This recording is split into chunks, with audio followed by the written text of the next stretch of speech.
All right, up next we are talking about episode 27 of the 52 Weeks of Reefing. This one called Refugiums, Utilizing Algae for a Thriving Reef Tank. This was just before we started the whole Refugium conversation and Refugium Investigates, or right around the same time. Actually, no, because the 160 was already up and running with Feeling before we got to here. So Barely, yep.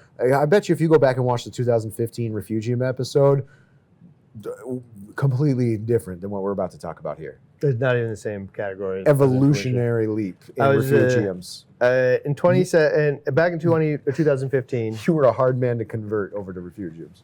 Well, I believed, man, that it was removing something. It was part of my first tank. We got natural sunlight, though. So, like, my first tank that had a hang-on Refugium with those CPR guys, I had a light on it, but really what happened is it got natural sunlight through the glass there, and it just thrived. And there was no question. I was pulling out Chaeto like at nobody's business, right? And it also produced, an enormous amount of pods for the tank.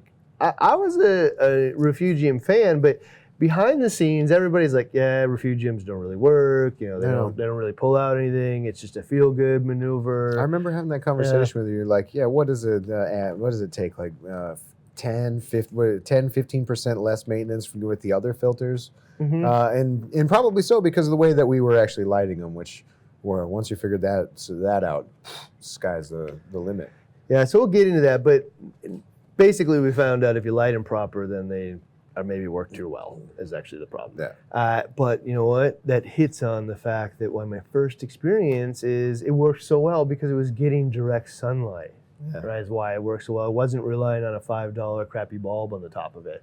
But like later on, we'd figure that out with artificial light as well. Core belief about Refugiums. Core belief, Refugiums are the easiest way to solve nutrient issues. Done. I'm not even going to repeat it. I'm going to repeat it. You have to repeat it. Refugiums are simply the easiest way to solve nutrient systems issues on your tank.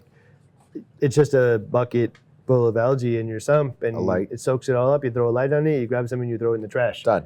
And it doesn't break. Yeah.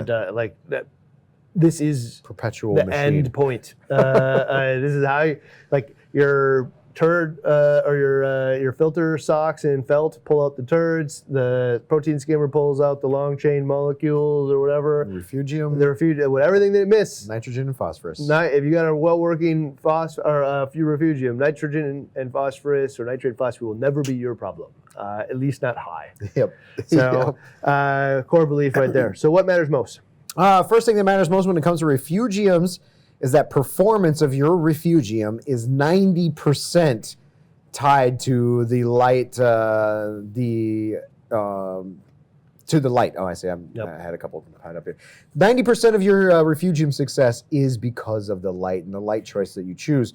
I mean, we investigated this and we used the compact CFL, the CFL bulb in the little metal kind of made for warming chickens in your chicken coop at home over the top of the Refugium clip-on versus LED, little round LEDs that are like blue and white LEDs versus red LEDs versus just this horticulture specific Kessel Fuge light, and quickly found that the blurple color grows and the intensity grows algae immensely. 90% of success. Okay, this is already well known in every horticulture world known to man is growing plants. No surprise here. Water didn't change that. Yeah, if you increase the amount of photosynthetic energy, meaning the right spectrum and 10 times more, well, it'll grow 10 times faster, and it will suck up 10 times as much nitrogen and phosphorus. Those are all loose numbers, but you get the point. Yeah.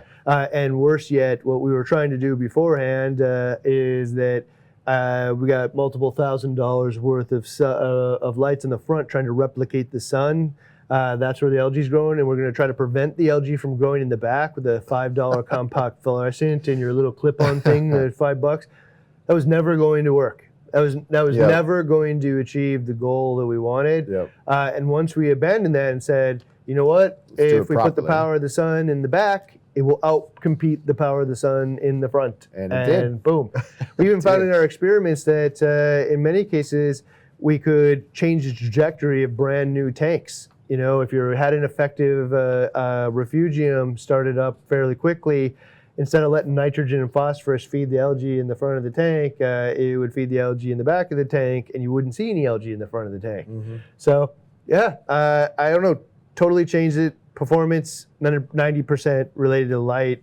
There's other flow and other pieces, man, but most of it will, if you're not having luck with it, will probably be the light. It's probably tied to your light. You can go too strong, by the way. Yes, you can, but and burn it. The problem before was too light. But that leads to the next most, what matters most is it may be too strong. So the best Refugium lighting options will be adjustable. This was a kind of a roadblock that we ran into early on where you had an on and off and maybe bloom and grow. Since then, we can adjust the light. You can adjust the intensity up and down. If it's pulling out too much, adjust the intensity down. If it's not pulling out enough, adjust the intensity up. That's it. If you're burning it and bleaching it, adjust it down, right? Wide angle, better than narrow focused angle. Yes. So yeah, best options will definitely be adjustable. And it doesn't have to be huge to work. It used to be that Refugium had to be like 20% the size of the tank or some crazy thing. Of light and whatnot. Yeah, that was because you had a big giant thing that was trying to be lit by a $5 bulb, of course. But if I get 10 times the photosynthesis out of this, the thing can be literally 10 times as small. That little tiny, it was it's called the H150 initially. It was the first kind of that horticulture light that we put on the 160.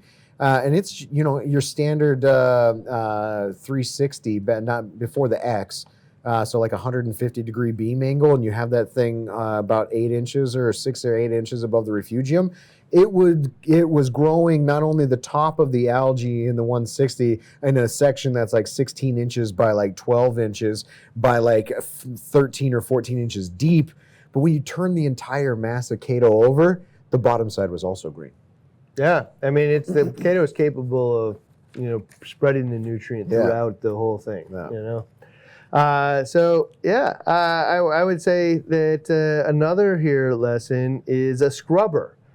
What matters most is a scrubber is essentially a refugium in a compact box. It's like a hair algae refugium, but instead of being in a big area in your sump, algae scrubber is just like a little box refugium. And instead of grabbing some and throwing in the trash, you use a little scraper and scrapes them into the trash. Probably grows faster than Chaeto also, right? Hair algae cells. It's a less complex organism, so the hair algae will grow faster, which means you can probably use, that's why, like it said, you don't need a big giant one. You can get smaller and smaller and smaller. And some of the best ones are actually rated by the amount of cubes of food, which is cool. Yeah. Right? So it doesn't tell you this is for a 100-gallon tank. It's for how many cubes of food do you put in the tank? That's how we size it, because this thing is capable of using that much nitrogen and phosphorus a day. Yeah. Scrubbers. I love them. I'm a big fan. We'll hit the one above there. Clean Chaeto is important. That is one of the things that matters most. Clean Chaeto is important. And actually, if I'm not mistaken, isn't that where our Aptasia problem came from in here? Is because we grabbed a chunk of Chaeto from one of the office tanks around here that had Aptasia in it. Wasn't, really concerned or thinking about, all right, well, whatever's in that tank is going to transfer over to this one. Next thing you know, our Refugium's thriving, and so are the Aptasia. Yep. I would just say a Refugium tends to be a haven for photosynthetic organism or pests. So if you got pests, it's probably in there. So like Algae Barns will sell clean Chaeto, but we haven't figured it out exactly. But there's a couple of ways I think you could do this. You could attempt to take dirty Chaeto. Some people have soaked it in fresh water overnight. Some people have put it in the refrigerator in fresh water overnight. Like sometimes it will just totally deteriorate when you do those types of things. Probably depends on like the strain or health of the Chaeto. Yeah.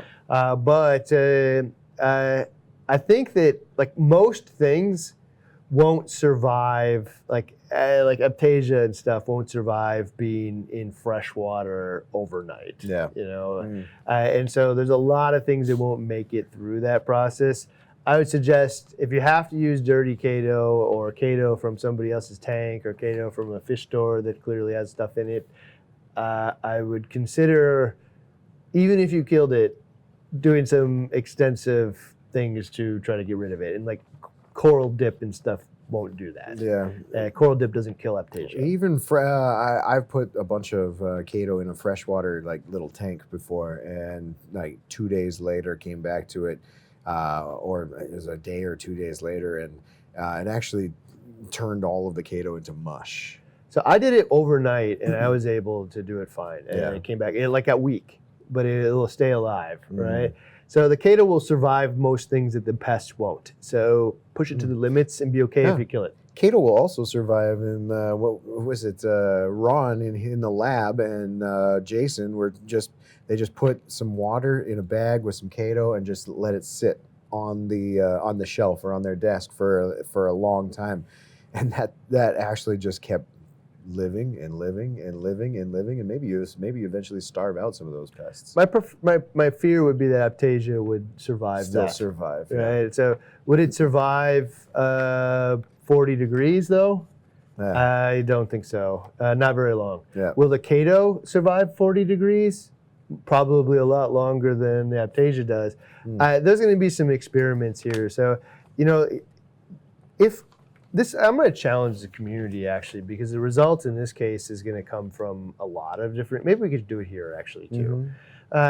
This would be a great investigate actually. We'll never know 100% whether or not it was pest free, but we can definitely test whether or not it survives these really difficult endeavors. Quarantines and medications and temperatures and dips and whatnot. Yeah. And things that would kill the types of pests that we would want to kill. Will the Chaeto survive that? Yeah. And can we take dirty Chaeto and turn it clean? 2026, we'll add that to this update for sure.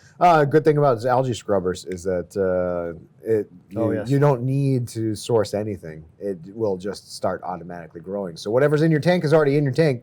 Put an algae scrubber on it, and you didn't add anything. That's one of the biggest advantages to an algae scrubber is you don't have to source a clean source of algae. Turn on the light. Turn the light on, it'll create its own. Eventually it'll get there. Yeah. 100%. Okay, so algae reactor also works for, algae reactor is essentially just a refugium in a tube instead of in a tank. And it will absolutely work for people that are space constrained, but it does have some challenges, one of which I'll share in just a minute. Another thing that matters the most is your Chaeto doesn't have to rotate, but it's probably better if it did, in that exposing all the sides of the Chaeto mass or the Chaeto ball to the light. It doesn't have to, and 160, like I said, when you turn the whole mass over, it was green on the other side, exporting all of those nutrients and everything throughout the whole mass, but probably best if you can find a way to roll this thing over. Yeah, so the best way I think I could say this is I probably wouldn't bother trying to figure out how to get it to tumble or I've roll. never made it bothered in the past, and it just grows into a mat and it's just fine. Yeah, and that's what I needed to do. I think every once in a while somebody would actually flip the whole mass over, and that was probably very few and far between. One exception here. If somebody made, some manufacturers, somebody made rotisserie. Chaeto rotisserie? Yeah, if somebody made a Chaeto rotisserie, meaning that there's a little bar in the middle and it just slowly spins, maybe once an hour or once a day or whatever. It is almost certainly going to be better for the Chaeto. There'll be better flow through it. You'll expose all of it to light. It'll probably be better. In the spirit of the hunt for best, I will tell you the mat is the spirit of the hunt for good enough. And in this case, good enough, meaning it might work better than you need it. So I don't know. The one piece, though, is if you made the rotisserie and it just spun there, probably better it would probably grow faster.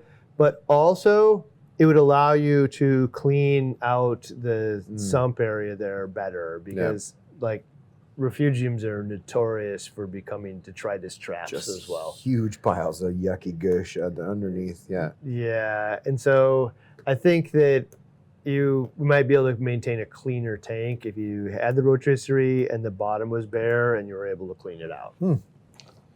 Hard lessons learned when it comes to refugiums and utilizing algae.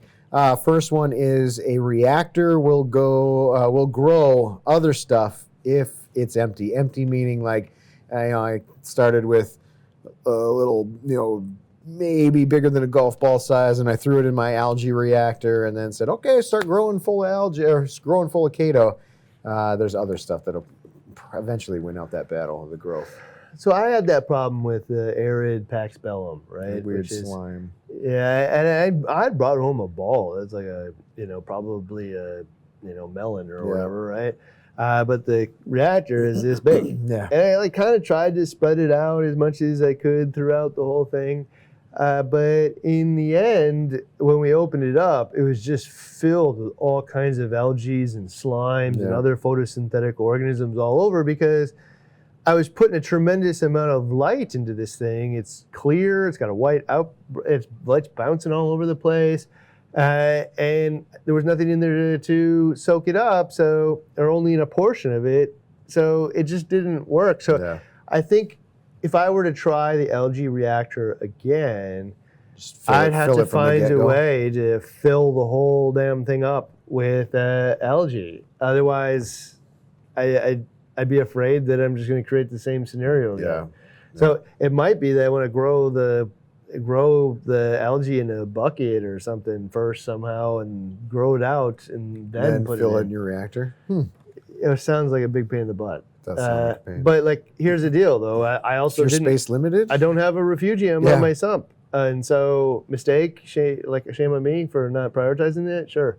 I'll find another way to put a remote one on there. But I thought I could do it this way. In the end, I'd actually, because I'm not space constrained, I would rather just put, essentially another refugium box next to the sump and solve the problem that way. We also have the hard lesson learned of a fuge may work too well. Case in point, right behind us, the 160 got the fuge going, got that H1200, which is essentially almost like close to like 4 360X's fuge lights in one box. Got that thing running, up and running. It turned to 5% intensity and had it running 7 days a week. But what happened is you start testing nitrates and phosphates at the BRS 160, and we're dosing some of the KZ bottles. We're dumping food down this tank's gullet. It's like way too much, purposely overfeeding. Still can't register nitrates and phosphates to the point so that we had to turn the refugium down to Mondays, Wednesdays, Fridays, and that's the only time it got lit. And then it kind of balanced out that nitrate and phosphate problem. Yeah, so in some cases you could probably just shorten the hours instead. Do 4 hours a day. It really depends on this part of the way that you could tune it. But yeah, you may find that your refugium your problem used to be nitrate and phosphate. Now your problem is there's no nitrogen and phosphorus in this tank, and I never thought about how I should add amino acids and particulate foods as sources of nitrogen and phosphorus to the corals. So your corals get pale, blah, blah, blah. But you don't have algae and pests in the tank because those things are starved out, so great news there. But one of the hard lessons is a refugium sometimes, man, can work better than you had hoped, and it may cause a different type of problem. I will also say a hard lesson is a refugium is a detritus net. Yeah. So that big blob of web of Chaetomorpha and all the water that's going through it just collects all the detritus and becomes the tank's dumpster. Yeah, unless you put it after like filter socks or filter rollers or fleece or something like that, it's just going to capture it all right there. And when you disturb it, clouds of garbage come out of it. Yeah, definitely had that. That is you might want to work around that one. I usually, when you're going to disturb it, turn the sump off for a little bit. And I'm not afraid to take the whole thing out and rinse it and suck all the garbage out of there periodically. But there's no way around it. It will definitely benefit from an approach to particulate management, meaning felt or fleece. Yep. But yes, detritus net. Another hard lesson, hard to start your refugium with a golf ball sized piece of Chaeto. I was like, even if so I got myself the horticulture specific light for my Refugium. Got a nice big old space, 10 by 10 or what have you, picked out for my Fuge. And then I go and find a little ball of Chaeto, about like a golf ball or even that's just slightly bigger. And then say, all right, expect that thing to start taking over and growing out my Fuge from day one. And my experience was a lot of times that ended up just turning into dead Chaeto. It just came to me. I think if I was going to do that and I was going to start from a golf ball, I would go get some kind of clear container, put it in the window, and let the sun grow it out. I wouldn't bother trying to do it in the aquarium. Yeah. I might dose some like organic, fertilizer or something to it, like hydroponic type stuff. Just blended up fish usually. Yeah. And grow it out. Not in the sump or tank, but grow it out in a window or something like that. So you get yourself a nice big mass to start with, throw it in, and you're off to the races. Yeah, that's a good idea. Yeah. Saves your money too on buying a bunch of Chaeto. Yeah, well, that's one of those things, like we say, you should like cycle your rock first before you start. So like if you're thinking about starting your tank right now, well, I don't know. Maybe buy that ball, get yourself a golf ball size Chaeto. Easier to glass in the window. Easier to make sure the golf ball size is pest free versus, or less pests versus a big giant blob of it. If you're not sourcing it from a clean source. I think clear pitcher and some light, a little maybe an air stone or something, or water just to turn it around, a pump, something really minimal, and just let it do its job before you add it in. Yep. I gotta try that now. I'm gonna go get some Chaeto, put it in a cup in my window. See what happens. Another hard lesson is wait for detectable nutrients. This is that piece we were just talking about. We started the ULMs as a tank trials. There were two tanks that we started with Refugiums from day one. And I mean, we started with a massive Chaeto, a big giant massive Chaeto. But like, was it months down the road or a few weeks down the road, all of the Chaeto inside were just turning to mush and dying, and then everything died off, and it was just a yucky, nasty mess. But you think about it in hindsight, what was it feeding on? Nothing. Yeah, no nutrient. Well, hardly.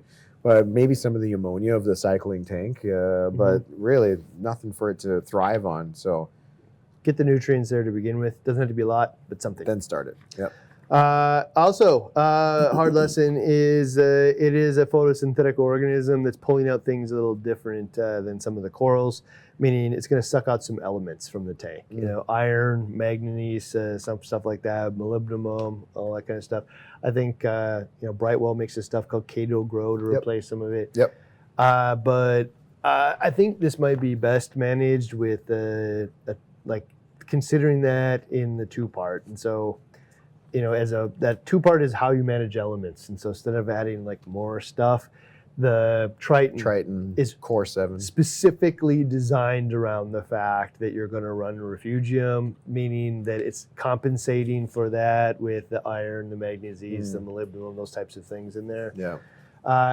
In fact, there are only two-parts at this point that I would probably consider using. I would use the BRS two-part with the A and K as the hybrid solution from Tropic Marin. And then, this is just high purity, got trace elements now. Like, I don't know, it's the best win-win-win-win. Yep. It's affordable, it's the best available grade of product, and has the trace elements in it. I would value this. And then, but the only other one that I would ever consider using is the Triton. Because the Triton, I use Refugiums exclusively. I like all my tanks have Refugiums. I screwed up on one of them. I'm going to find a way to get it on there anyway. And I regret it now because I see nitrate and phosphate problems just with minimal feeding even into his giant tank. And like we're ending up doing water changes. Like I got to find only in a Refugium. There's another problem with that. But in that spirit, Triton, because it's designed around phosphate and nitrate, or it's designed around nutrient reduction through Refugiums and the elements it will uptake with that, it's designed for me, is what it basically is. And then actually even more so, because I actually was thinking about this yesterday too, is we have a pH problem in this whole building. Oh, yeah. Because we had just 100 people breathing in here. Yes. Okay. The Triton, not only, I'm gonna give it actually a 3-piece pitch for the Triton. Okay. Because it was going through my own mind for my own tank. And so 1, it's designed for a refugium. 2, it has the highest pH impact of all of them. So of all the 2 parts, it will increase the pH the most. Highly concentrated alkalinity. Yeah, I think it might use a different form of, it might use a hydroxide instead. But it'll have the biggest impact on the pH. Also, it's more concentrated, so I don't have to change out the solutions as often. And on a big tank that has a lot of uptake, that could be really valuable. So change it out less often, designed for my tank, and helps me pH when pH is my problem here. Yeah. I don't know. It's tempting to use that one. Another hard lesson. And I would set it up this way. We get the question a lot when you're talking about, okay, I'm going to implement a fuge. Do I put it before my skimmer or do I put it after my skimmer? Fleece, skimmer, fuge is likely the best. Personally, I've cleaned enough Chaeto out of the skimmer intake and the pump of this 160 because it's after the fuge, and a lot of it some of it goes over the baffles and then into there. We actually have a piece of aqua mesh after the baffle to catch some of that stuff, but still there's some Chaeto. Their pieces break. It happens. In which case, I just put my skimmer in front of my fuge and not have that problem. So that said, I would if your sump isn't designed for that, I wouldn't spend a lot of time worrying about it. But people ask all the time, what's the ideal? And if I had to tell you the ideal, I would agree. It would be capture all the big particles so that the Chaeto doesn't become a detritus trap. It will still happen to some degree, but much less. So felt and filter socks or whatever. And then your skimmer, which will pull out even more of that stuff. And the skimmer won't get filled with Chaeto. And then the Chaeto, which means now the return pump might get that in there. Why the aqua mesh and stuff in the world is probably best. Yeah. I mean, you're always going to trade something for something, but if I had to pick a perfect world, that would probably be it for me. Just the main piece is I want to get as little detritus and crap in there as possible because it'll just hold on to it. Yeah. All right. So that's probably less. So our best. So what's next?